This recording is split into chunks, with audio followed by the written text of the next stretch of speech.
Hello শিক্ষার্থী বন্ধুরা, কেমন রয়েছো? আশা করি তোমরা প্রত্যেকে ভালো রয়েছো এবং তোমাদের মধ্যে অনেকে এমন রয়েছে যে তোমরা অনেকে পড়াশোনা কিন্তু শুরু করে দিয়েছো। ক্লাস 11-এ ওঠার পর কোন কোন বিষয়গুলি তোমরা নেবে সেগুলো কিন্তু অনেকেই সিলেক্ট করে নিয়েছে। ঠিক আছে, অন্তত আমার আশেপাশে যে স্টুডেন্টগুলো রয়েছে তারা কিন্তু দর্শন বিষয়টি রেখেছে।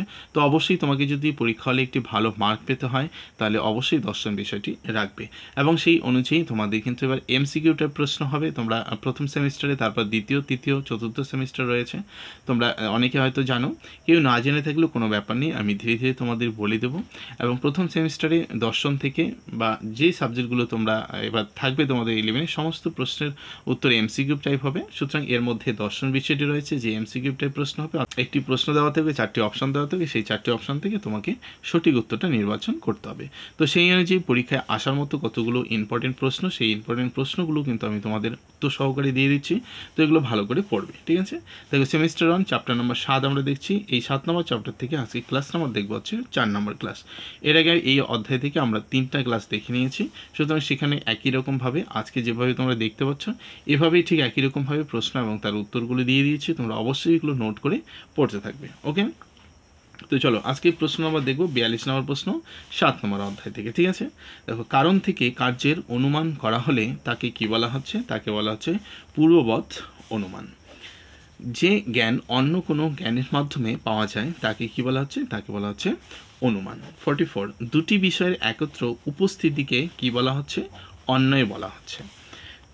45 দুটি বিষয়ের একত্র অনুপস্থিতিকে কি বলা হচ্ছে? ব্যতিরেক। অন্যায় এবং ব্যতিরেক এই প্রশ্ন দুটো কিন্তু মোস্ট ইম্পর্টেন্ট প্রশ্ন। ঠিক আছে, দুটি বিষয়ের একত্রে উপস্থিতিকে অন্যায় বলা হচ্ছে, দুটি বিষয়ের একত্র অনুপস্থিতিকে হচ্ছে ব্যতিরেক। এই অন্যায় ব্যতিরেক এইসব বিষয়গুলি কি সেগুলো আমি তোমাদের চ্যাপ্টার ধরে ধরে যখন আমরা প্রথম থেকে আবার চ্যাপ্টারগুলো শুরু করব, প্রশ্ন উত্তর পর্বটা শেষ করার পরে তখন চ্যাপ্টার ধরে ধরে যখন বুঝাবো তখন তো এই বিষয়গুলি তোমাদের কিন্তু অবশ্যই আমি বুঝিয়ে দেবো। সুতরাং ফিলোসফি যারা নিতে চাও তারা ভয় পাবে না যে এইসব বিষয়গুলি কি, বা অনেকেরই শুরুতে কনফিউশন থাকে যে নতুন একটা বিষয়টা অত্যন্ত সোজাই রয়েছে।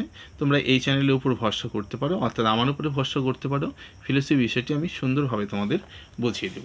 ওকে, ধূম ও অগ্নির মধ্যে ব্যক্তি সম্বন্ধটিকে কি বলা হয়েছে? বিষম ব্যক্তি বলা হয়। নব্যমতে অনুমিতির ভিত্তি হলো ব্যক্তি। 48 নম্বর প্রশ্ন কোন প্রকার ন্যায় 5টি বাক্য থাকে? পঞ্চবয়বী ন্যায় 5টি বাক্য থাকে। এই 5টি বাক্য কী কী সেগুলো আমি তোমাদের ডিটেলসে বোঝাবো। এক একটি বাক্যের এক একটি মানে রয়েছে, সেগুলো বলবো। ঠিক আছে, সেমিস্টার 1-এর যে পরীক্ষাটি হবে সেই পরীক্ষাটি খুব বেশি কিন্তু সময় নেয় না, সুতরাং সিলেবাসটা কমপ্লিট করা একটু কষ্টকর হয়ে যায়। তাই তোমাদের আমি প্রশ্নোত্তরগুলো আগে দিয়ে দিচ্ছি, তারপরেই ডিটেলসে আলোচনা করব। ন্যায়মতে ব্যক্তিগ্রহের উপায় কয়টি? ন্যায়মতে ব্যক্তিগ্রহের উপায় রয়েছে 6টি। ওকে, পরে আমরা দেখব 50 নম্বর প্রশ্ন ওই পর্বতে বন্যী আছে, মানে ওই পর্বতে আগুন আছে। ঠিক আছে, এই অবয়বটির নাম কি? এটি হচ্ছে প্রতিজ্ঞা। পরে নাম্বার দেখব ন্যায় কুসুমাঞ্জলি প্রকাশ গ্রন্থটি রচিতাকে বা গ্রন্থটি কে লিখেছেন? বর্ধমান উপাধ্যায়ের লিখেছেন বা বর্ধমান উপাধ্যায়ের লেখা। পরামর্শজনক জ্ঞানম অনুমিতি কথাটা বলেন বা কথাটি কে বলেছেন? প্রাচীন নৈয়িকগণ এই কথাটি বলেছেন। 53 সকল ধূমবান বস্তু হয় বন্যমান। সকল ধূমবান বস্তু হয় বন্যমান, এটি হলো বিষম ব্যক্তি। ওকে, সুতরাং এই বিষয়গুলি তোমাদের বোঝাবো, ভয় পাওয়ার কিছু নেই।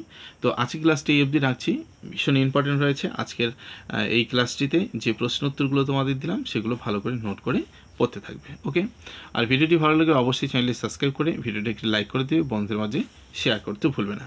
এই অধ্যায় থেকে আর একটি ক্লাস রয়েছে, সুতরাং আর কিছু প্রশ্ন উত্তর রয়েছে ইম্পর্টেন্ট, সেগুলো দেওয়ার পরে আমরা পরবর্তী অধ্যায়ে চলে যাব। ওকে, তো সকলে ভালো থেকো, দেখা হচ্ছে পরের ক্লাসে।